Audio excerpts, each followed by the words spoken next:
To start with, I used a Callisto Elite body and a Rock basic head.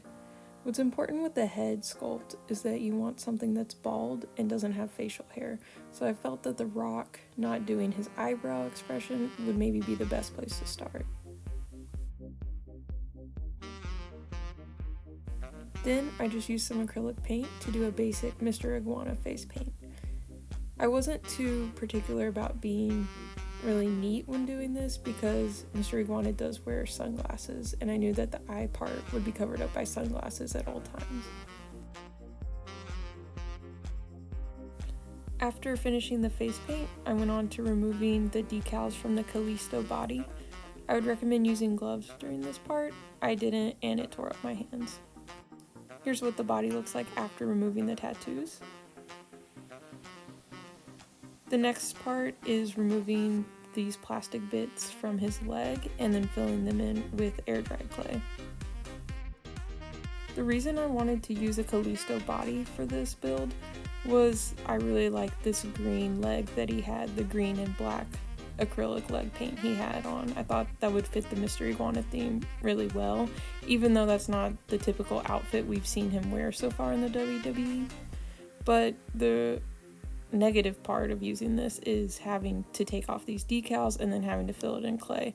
Like, there's a much simpler way to do this if you picked a different base body part to start with. This is the air-dried clay I've been using, and now we're going to use him to make La Yesca. What would Mr. Iguana be without his iguana? So here I am rolling out the body of the iguana, La Yesca, and I would recommend for this part, if you've never made anything with clay before, I didn't know that you had to score the clay by creating small little dashes in it to connect other bits of clay like his legs. So once this did air dry, his legs fell off and I had to super glue them back together, which I didn't end up showing on camera. But even if the legs do fall off and you do super glue them back, it's not a big deal because the paint hides the super glue. Some parts of the Callisto body I did end up keeping, like the hands. I didn't paint over those decals, but for the boots I wanted to do a black boot. I thought that would look much better, and I didn't take the time to remove the acrylic gold lettering on these before I finished. Now I'm just filling in the leg.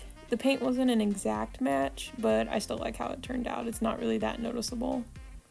Once your iguana has air dried, it's time to paint him.